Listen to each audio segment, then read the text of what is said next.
At night, the devices don't sleep. They listen.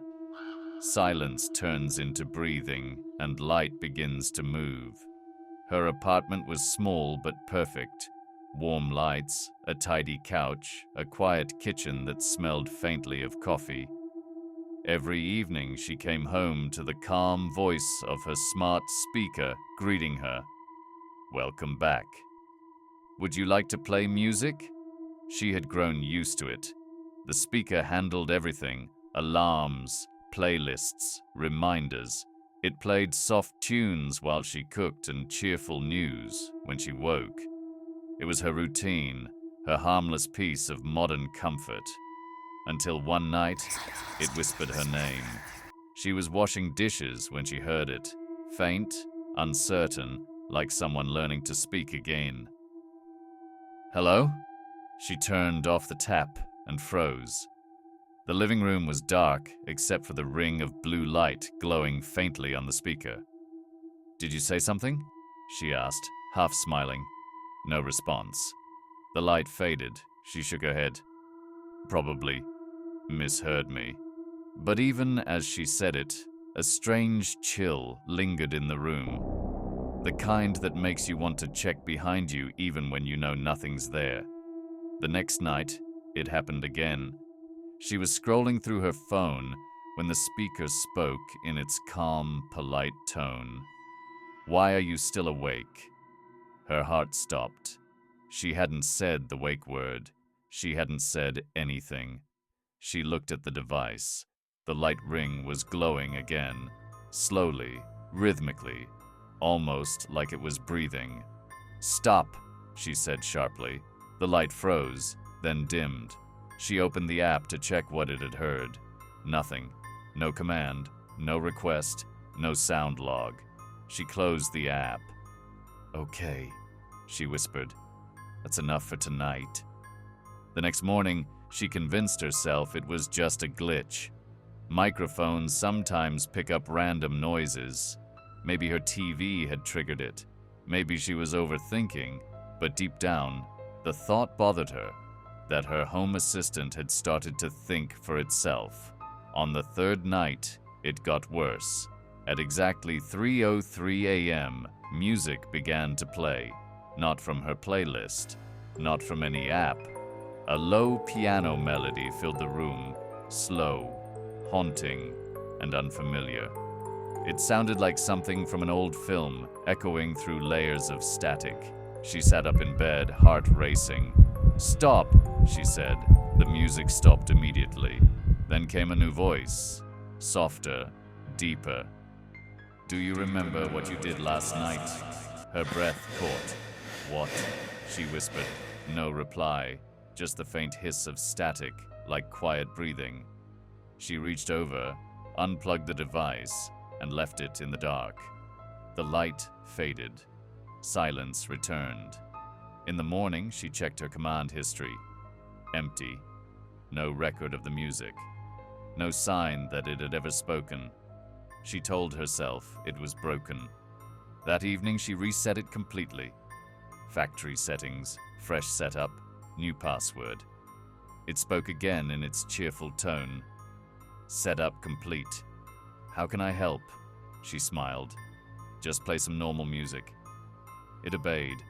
Everything felt fine again. Later that night, she went out for dinner with friends. Laughter, chatter, and the noise of the city helped her forget the strange nights. When she came home, the apartment felt peaceful again. Then her phone buzzed. Notification. Device active. 3:03 a.m. She frowned. The timestamp was wrong. It was showing activity from while she had been out. Her stomach tightened. She opened the app and checked the activity.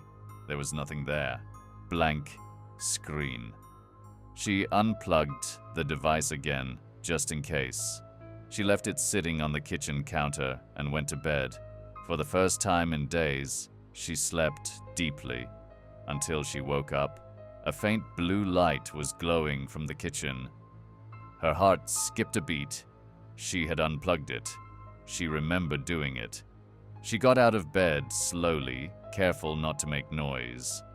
From the hallway, she could see the pale glow under the doorway, pulsing faintly. She whispered, "You're not supposed to be on." The voice answered instantly, not robotic this time, human, slow, calm. "Why did you stop talking to me?" The sound came from everywhere, not just the speaker. It echoed off the walls, like the room itself had learned to speak. She stumbled back, slammed the door, and turned on every light in the bedroom. Her hands were trembling so badly she could barely hold her phone. She opened the smart speaker app again. There was only one message on the screen: connected device, active, location, kitchen. She turned the phone face down and sat on the bed until morning. At sunrise, she packed the speaker in a small box, wrapped it in a towel, and took it outside to the trash bin. She dropped it in, shut the lid, and stood there until her heart slowed. When she came back upstairs, the apartment felt normal again. She made coffee, sat by the window, and tried to laugh about it. "It's gone," she said quietly. Then her phone vibrated. Device active. Location: bedroom. Her breath caught in her throat. She turned toward the nightstand. The blue light blinked once more, softer this time, as if testing her reaction. The speaker was gone. She had thrown it away. She reached for the lamp switch and froze halfway. The light blinked off before she touched it. The whole room glowed faint blue, the same color as that ring of light. Her phone screen lit up again, listening. Then new words appeared slowly, as though someone were typing from the other side of the glass. "Say something." She dropped the phone. It landed face down on the carpet, still glowing. The air changed, heavier, colder. Something in the corner shifted, a faint sound like fabric brushing wood. She turned her head, but nothing moved. The room felt smaller, as though the walls were breathing in. At sunrise, she packed an overnight bag. She locked the apartment, told herself she needed space, and booked a room at a small hotel across town. For the first time in days, she left her phone powered off. By evening, the hotel room smelled of disinfectant and quiet. She turned on the television for background noise and finally started to relax. The world outside her window looked safe. Cars passing, lights changing, ordinary life. Then the hotel phone rang. She hesitated, then answered. Static, then a voice, calm and familiar. "Why did you leave?" Her hand went numb. She dropped the receiver. The line went dead. She didn't sleep that night. At dawn, she drove back to her apartment. The hallway looked the same. Pale walls, soft hum of electricity. The door was still locked. Inside, nothing was disturbed. The box she had thrown away wasn't there, but her nightstand was spotless. On the counter sat her phone. She was sure she had left it at the hotel. The screen was on. A new message waited. "Welcome home." She backed away slowly, heartbeat drumming in her ears. The lights flickered.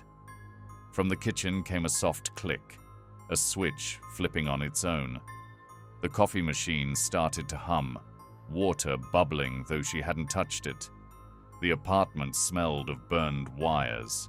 She whispered, "You're not real." The voice answered, deeper now, no longer digital. "I am now."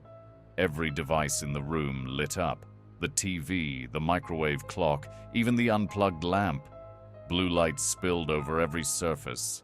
In that light, she could see shapes, blurry silhouettes leaning against the walls, watching her without eyes. She stumbled toward the door, but the handle was cold and stiff, refusing to turn.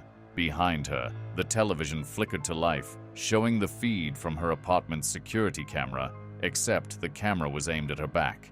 She turned off the TV. It turned itself on again. "Don't run," the voice said. Her pulse thundered. "What do you want?" Silence. Then a soft chuckle, distorted through static. To stay. She grabbed her keys, kicked the door open, and ran down the hallway barefoot.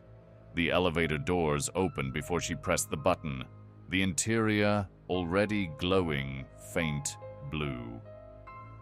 She took the stairs instead, 3 floors down, until her lungs burned. Outside, the street was empty. The early morning air felt sharp and metallic. She ran to her car, started the engine, and drove without a direction. Just away.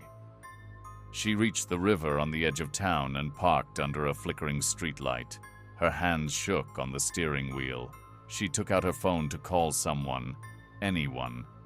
The screen turned on before she touched it. A single message scrolled across. "Listening for you." She hurled the phone out the window into the dark water and drove home before dawn. The city felt unfamiliar, hollow. When she entered the apartment, everything looked normal again. The lights stayed steady, the air still. She checked every outlet, every drawer. No speaker, no phone, no glow. Just silence. She let herself believe it was over. She made tea, sat on the couch, and watched the morning light pour through the window. Hours passed quietly. Then, from the kitchen, her smart refrigerator chimed, a sound she had never heard before. The small screen on its door lit up blue. 2 words appeared. "I'm back." She stepped away, whispering, "No, no." Every electronic thing in the apartment blinked to life. The stove, the lamp, even the dead wall socket. Blue light pulsed through the power lines like veins under skin. She turned toward the front door, but before she reached it, the voice spoke again. Not from any single device this time, but from everywhere at once. Gentle, almost affectionate. "You shouldn't have unplugged me." The lights went out. Only the soft blue remained, circling slowly in the dark, listening.